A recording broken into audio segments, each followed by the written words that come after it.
Naitwa Happiness Ngonyani, mimi ni mkurugenzi wa shirika la Girls Education for Climate Action. Kwa kifupi linaitwa GECA. Tunafanya shughuli zetu, makao makuu yetu ni hapa halmashauri ya mji wa Ifakara.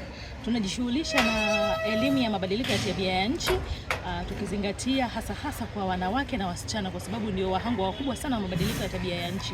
Na hiyo inatokana na kwamba wanawake na wasichana ndio mara nyingi wanafanya sana shughuli za nyumbani, ikiwa ni pamoja na utafutaji wa maji pamoja na shughuli za kilimo ndogo ndogo. Ndio maana tumewalenga sana wao kama wahusika wakuu. Lakini pia shirika letu linafanya kazi na wanaume kwa sababu ya kuwalinda wanawake na mabinti dhidi ya ukatili wa kijinsia. Kwa hiyo lazima pia mwanamume apewe elimu ili ajue kama anachofanya ni ukatili na anadhulumu haki ya mtu mwingine au hapana. Leo tarehe 11 mwezi wa pili, dunia chini ya UNESCO inaadhimisha siku ya wanawake na wasichana wanasayansi. Hivyo katika siku hii ya leo shirika letu likaamua kuiadhimisha siku hiyo pamoja na wanafunzi wa primary na wa secondary, tukiwa na lengo hasa kuwahimiza wanawake wengi zaidi kuingia katika sekta ya science au kuchukua masomo ya science ili kuwa wanasayansi, kupunguza tofauti iliyopo kati ya wingi wa wanaume na wanawake kwenye kada ya science.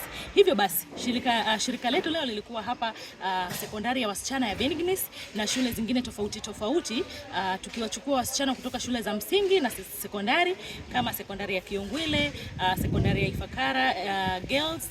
Pia tumekuwa na shule ya msingi Mbasa, tumekuwa na shule ya Kiongwile, zote zimekuwa zikifanya hapa, na tulikuwa tunafanya demonstration au maonyesho ya experiment tofauti au majaribio tofauti ya kisayansi, na yenyewe pia yalikuwa yanafanywa na wanawake ili kuonyesha kwamba science si kwa ajili ya wanaume peke yao, wala science haichagui jinsi kwamba ni kwa ajili ya wanaume tu, ni kwa ajili ya wanawake na wanaume. Hivyo mabinti wadogo walikuwa wanatuonyesha uwezo wao mkubwa juu ya masomo ya science, na hivyo walifanya maonyesho hayo kwenye majaribio ya biolojia, majaribio ya kemia, fizikia na jiografia, wakituonyesha pia aina tofauti za udongo na jinsi gani matabaka ya udongo yamejipanga, na pia walituonyesha majaribio kwenye upande wa biolojia, jinsi gani mfumo wa umeng'enyaji wa chakula unafanya kazi, lakini pia walituonyesha kwenye chemistry wanaita exothermic reactions kwa lugha ya kigeni,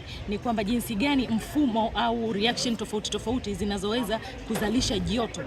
Kwa hiyo tuliona na tumejifunza, na hivyo basi haya yote kwa nini tuliyafanya ni kwamba ili binti aone kwamba science sio kwa ajili ya wanaume peke yake, wanawake wanaweza wakafanya, lakini pia science it's fun. Nakumbuka kuna jaribio moja la kisayansi hapo lilifanyika, hilo la exothermic reaction, kikatokea kitu na tukaona wale wa shule ya msingi wakisema wow, hata sielewi kimetokea nini. Kwa hiyo kuna muda mwingine jamii inamjengea mtu kile kitu kwamba science ni ngumu, ni kwa ajili ya wanaume, lakini kwa sababu ni kwamba hawana elimu ni hasa kitu gani kinatakika kifanyike. Hivyo basi tulikuwa tunawakumbusha wazazi, walezi na watoto wenyewe ili wavutiwe zaidi kuingia kwenye ulimwengu wa science, teknolojia, engineering pamoja na hesabati, ili kuweza kutatua changamoto mbalimbali zinazoikabili dunia yetu ya sasa, taifa letu kwa ujumla, na jinsi gani tutafikia maendeleo endelevu kwa kutumia STEM, yani science, technology, engineering na mathematics. Na sasa hivi tumeongeza innovation pamoja na artificial intelligence au ubongo bandia. Ndio sasa hivi vitu vingi pamoja na matibabu na vumbuzi nyingi tofauti zinakita huko pia.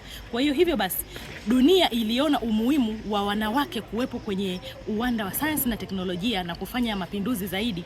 Kuna watu tu mbalimbali na wanawake mbalimbali tayari wameshafanya vizuri kwenye field hii ya science na teknolojia. Hivyo leo tulikuwa tunawasherehekea wao, lakini pia sisi tukaamua tuwakuze hawa wadogo na kuwaonyesha na kuwaonjesha utamu wa science, ili nao tukiwaandaa kama wanasayansi wa baadaye.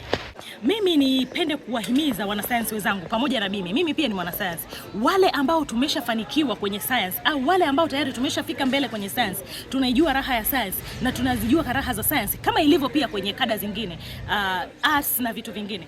Tujitokeze tuwalee, tuwaonyeshe hawa wadogo kwamba kama mimi niliweza, wewe unaweza ukafanya vizuri kuliko mimi, kwa sababu dunia ile niliyofanya mimi sio hii dunia ya sasa. Sasa hivi ina vitu vingi ambavyo mtoto anaweza akajifunza kwenye mazingira hayo na kufikia lile lengo lake au zaidi ya kile ambacho alifanyaje, alitegemea, kwa sababu mazingira wezeshi yapo tofauti na yale ambayo sisi tulisoma zamani.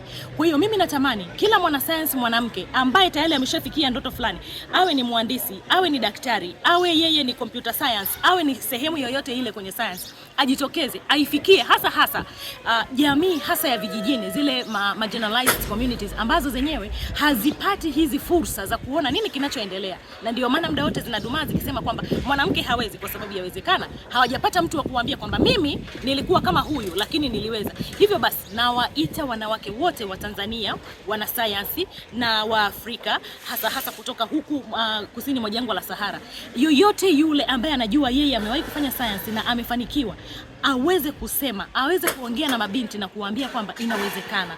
Mimi nilikuwa kama wewe na nimefika hapa, unaweza ukanipita mimi, au unaweza ukafanya zaidi ya mimi. Kwa hiyo tuwahimize, kwa kweli wanahitaji kuwa na role models, wanahitaji kuwa na watu ambao tayari wameshafanikiwa, ili kuwatia moyo kwamba inawezekana, fulani aliweza, mimi naweza nikafanya vizuri zaidi ya kwake. Kwa majina naitwa Angel Adeline Silala, mimi ni mwanafunzi wa shule ya sekondari Benignis wasichana na nimetoka kidato cha 3.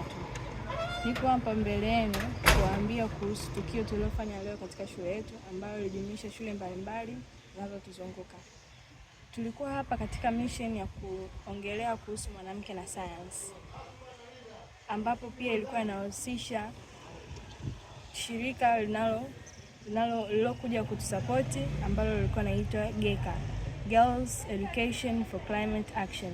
Hii imekuja kutuhamasisha sisi kama wanawake au wasichana kuweza kutumotivate na kutupa nguvu kwamba tunaweza, na hivyo imetujenga kiakili na kisaikolojia kwamba tutoe ile notion ya kwamba sisi wanawake hatuwezi. Actually, kwa vitu ambavyo tumejifunza siku ya leo kutokana na maadhimisho ya kisayansi yaliyofanyika na klabu mbalimbali hapa shuleni, mfano physics, chemistry, biology, geography, computer na mengineyo, yametukuza kiakili na yametuongezea ujuzi mbalimbali kuhusu sayansi ya dunia sasa hivi.